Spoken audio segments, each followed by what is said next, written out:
According to Yoruba tradition, a young person quoting proverbs in the presence of adults must do so humbly and respectfully. Therefore, in line with tradition, I humbly crave the indulgence of my parents and Yoruba elders worldwide before going ahead with this episode. Thank you for your time. Let's get to it.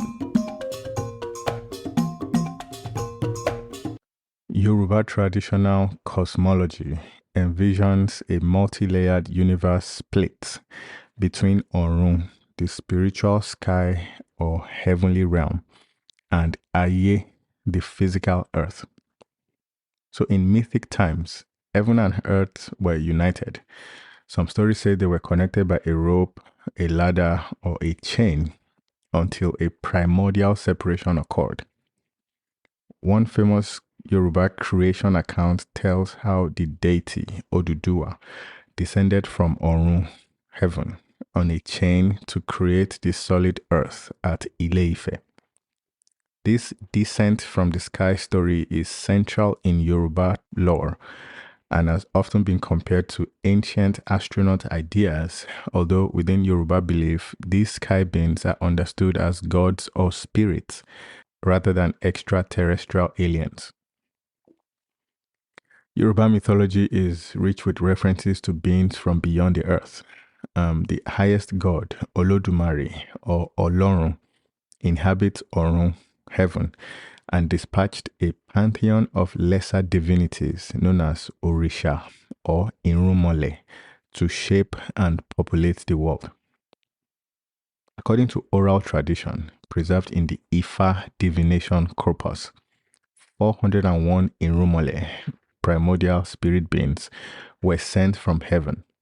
They were not born of earth, nor would they die here, as they predated humanity. These heavenly emissaries made the planet habitable and taught early humans, a narrative that, in a modern lens, resembles an account of non-human entities guiding humankind, although Yoruba see them as sacred energies rather than flesh and blood aliens. Indeed, most Orisha are said to have originated in the spirit realm and later incarnated on earth, implying that the Yoruba have long accepted the idea of powerful, intelligent beings coming from the sky to interact with humans. Notably, Yoruba myth portrays travel and communication between realms in ways that parallel UFO lore. For example, in the Ife creation story, the Orisha Obatala used a long chain to descend from the sky, carrying a calabash of soil and a rooster to form land, a vivid image of heavenly descent. Another popular tale recounts how the goddess Oshun transformed into a peacock turned vulture and flew to the sun to deliver humanity's prayers to Olodumare. Oshun's arduous journey through the heavens, scorching her feathers in the process, earned her the role of divine messenger, bringing rain back to earth. Such stories show that flight between worlds and contact with powerful sky beings are familiar themes in Yoruba lore, themes that could easily be interpreted as proto-accounts of alien contact or UFO-like travel, albeit understood in spiritual terms. So beyond formal cosmology, Yoruba folk beliefs offer rich interpretations of strange phenomena. Celestial bodies and events are infused with spiritual meaning rather than seen as mere physical objects. For example, the Yoruba traditionally regard the stars as imbued with life. Some even say particular stars represent the souls of ancestors, twinkling reminders of the departed. This ancestral star lore instills deep respect for the night sky. A shooting star or meteor streaking overhead is not taken as a sign of extraterrestrial craft. Instead, it might be read as a significant spiritual omen. In fact, among many Nigerian peoples, Yoruba included, Meteors, often called falling stars, have been seen as portents of important events or messages from the spirit world. When it comes to mysterious lights or nocturnal apparitions, Yoruba explanations have long favored witches and spirits over aliens. Traditional belief holds that powerful witches, Aje, can project their soul out of their bodies at night, often transforming into birds or luminous creatures that fly through the darkness. While Westerners might describe a glowing orb in the night sky as an unidentified flying object, rural Yoruba communities historically might whisper that it is an Iyami or a witch in bird form on her midnight rounds. Anthropological accounts note that a witch's wandering heart soul can appear as a nocturnal bird, for example, a white owl with red beak and claws, which perches on trees and even attacks victims by sucking blood. The saying, Ajekelano, Omokuloni, meaning the witch bird cried last night and the child died today. That saying encapsulates the belief that a strange light or bird at night could herald harm by witches. In short, unusual aerial sightings in a Yoruba context have traditionally been folded into the rich tapestry of spiritual cases, ghosts, witches, or gods, rather than attributed to physical extraterrestrials. The underlying worldview assumes no sharp divide between the spiritual and material realms. So a UFO might simply be a manifestation of unseen forces at work in the night. Similarly, physical objects thought to fall from the sky are given spiritual explanations. A classic example is the thunderstone phenomenon. After a thunderstorm, Yoruba sometimes find odd smooth stones or prehistoric axe heads in the ground, which legend claims are Shango's thunderbolts, Edunara, that were hurled to the earth. These stones are treated as sacred gifts from the thunder deity, imbued with his power. Far from viewing them as meteorites or alien artifacts, devotees see thunderstones as tangible proof of a deity's otherworldly intervention. To this day, Yoruba priests and their diaspora counterparts treasure such stones in Shango's shrines, using them for protection and ritual, a spiritual interpretation of a mysterious falling object. This illustrates how Yoruba knowledge systems contextualize odd natural events such as blazing lights, explosive sounds, strange stones, and so on, within a mythic framework of deities and spirits. Essentially, what might be labeled an unidentified flying object in a secular sense is, in Yoruba eyes, typically an identified phenomenon, identified with a known spiritual agency, whether it is an Orisha's manifestation or a witch's nocturnal mischief. Enslaved Yoruba people carried these cosmological ideas and spiritual interpretations with them to the Americas during the transatlantic slave trade.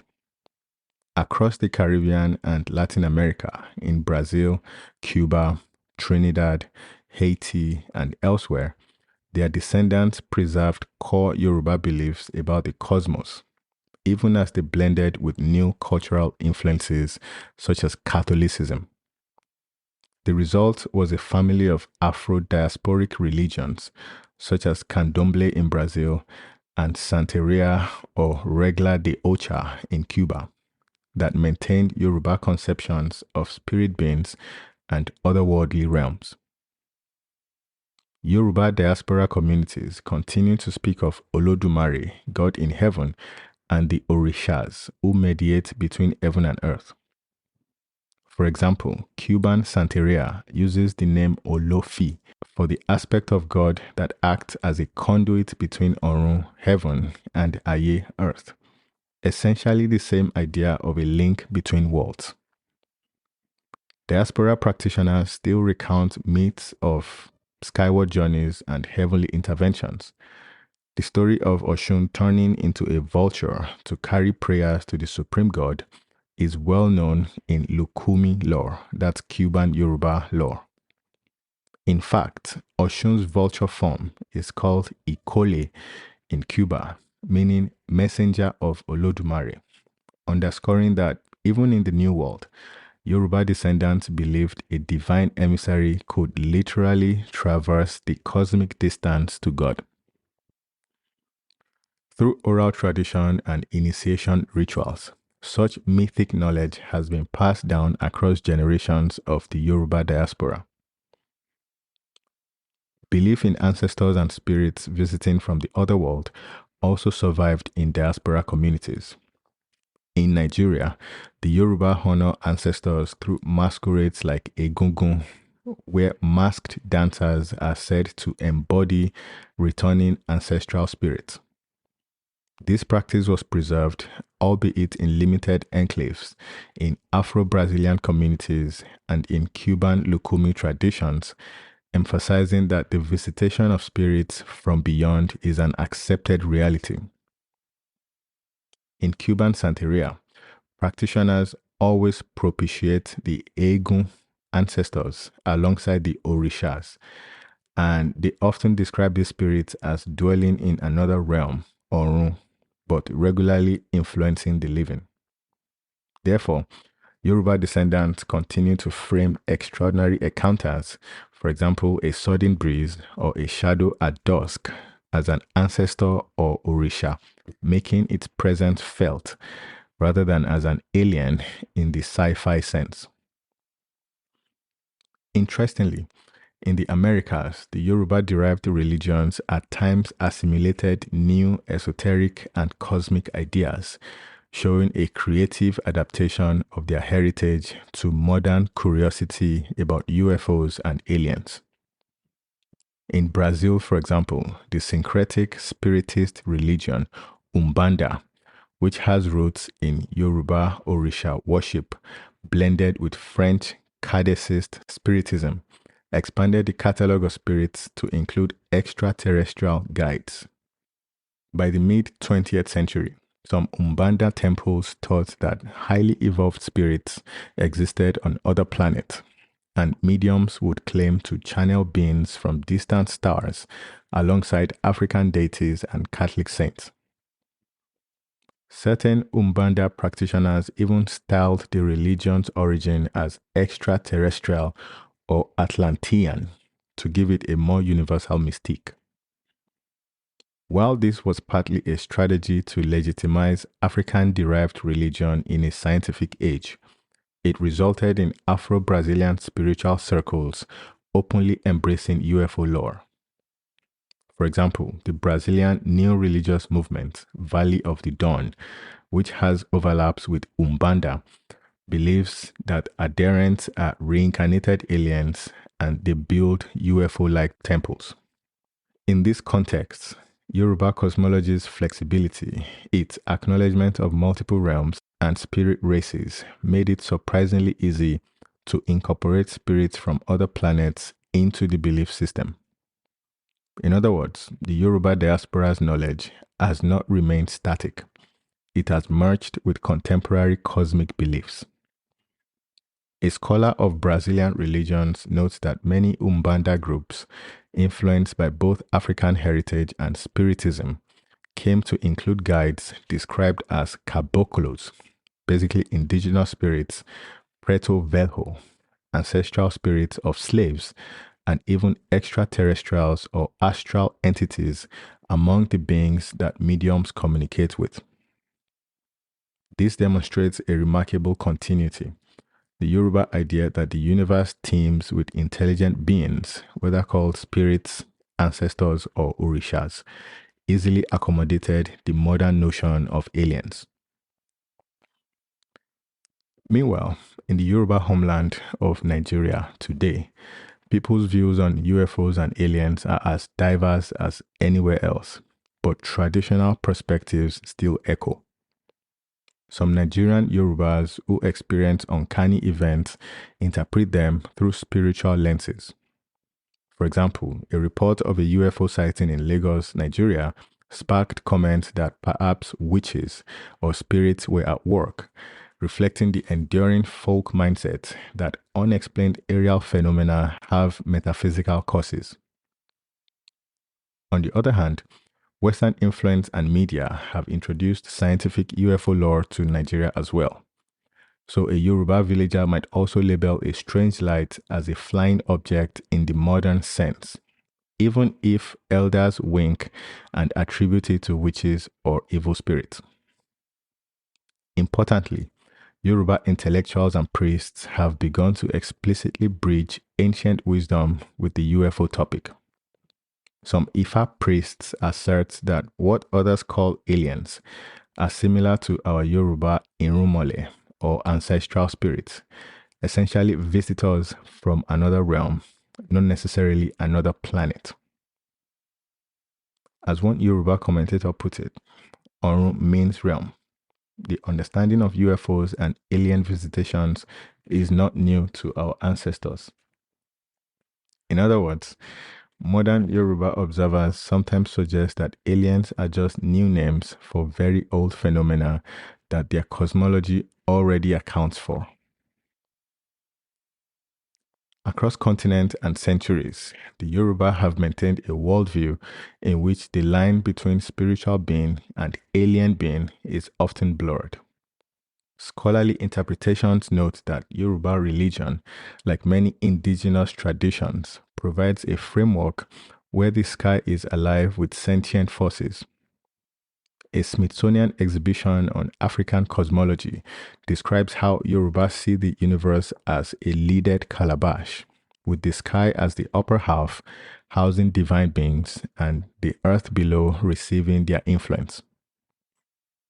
In such a cosmology, encounters with otherworldly intelligences are expected, even routine, whether they manifest as a deity descending, an ancestor returning, or a strange light in the forest.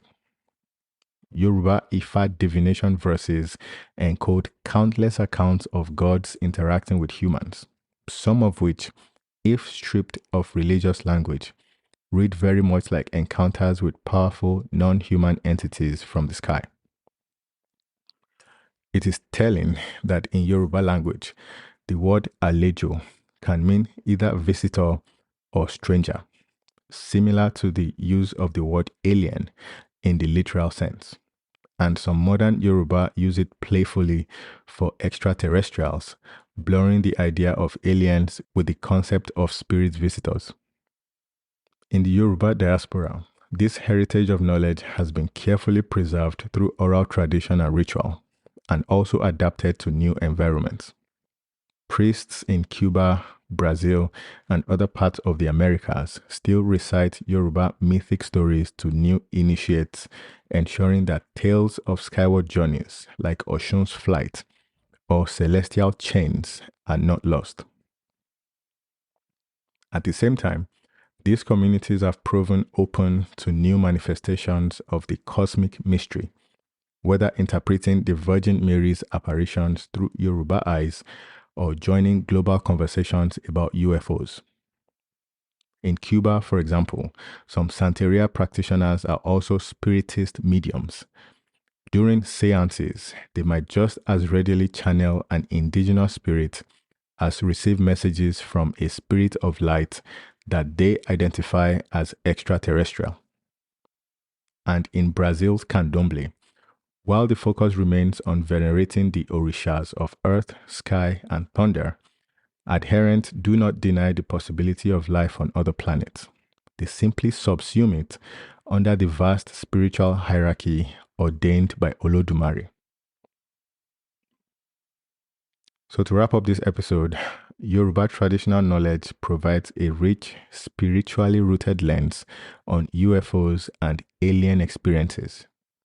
Rather than seeing aliens as aliens per se, Yoruba cosmology recognizes a multitude of non-human, other dimensional beings that interact with our world. Mysterious lights or visitors have long been part of Yoruba experience, interpreted as gods descending, ancestors visiting, or witches flying. And these interpretations persist in various forms among Yoruba people in Nigeria and their descendants abroad. From the sacred chains and flying chariots to contemporary Afro-diasporic UFO religions in Brazil, the Yoruba exemplify how an ancient culture can engage with the unknown. The names and framing may change, Orisha or alien, spirit or visitor, but the Yoruba understanding remains. We are not alone, and the lines between the human world and the cosmic beyond have always been porous. So that's all I have for this episode of the Yoruba Proverbs podcast. If you've benefited from this episode, if you feel like this podcast as a whole is adding some value, please and please kindly share the episode, the podcast, depending on whichever platform you are using to listen right now. You can send the podcast to whoever you think might also learn a thing or two. You can share on WhatsApp, you can share on text messages, you can share however you want to share, email, and so on. So again, thank you once again for being part of this, which is a learning process for me as well. And like I said in the beginning, a young person quoting Proverbs in the presence of elders must do so humbly and respectfully. So I crave the indulgence of my parents, Yoruba elders worldwide, as I narrate and break down and analyze these proverbs from my own perspective. And of course, none of these proverbs are definitively translated in one way or the other. The whole concept behind this is to glean the wisdom and the knowledge that our elders keep passing down to us. And this podcast is basically doing just that, so that we just pass on that knowledge as much as we can to as many people as possible, especially in this day and age where the younger ones don't even want to learn the language anymore, and they would rather be on social media and so on. So anyway, thank you so much. Talk to you next time. Bye for now.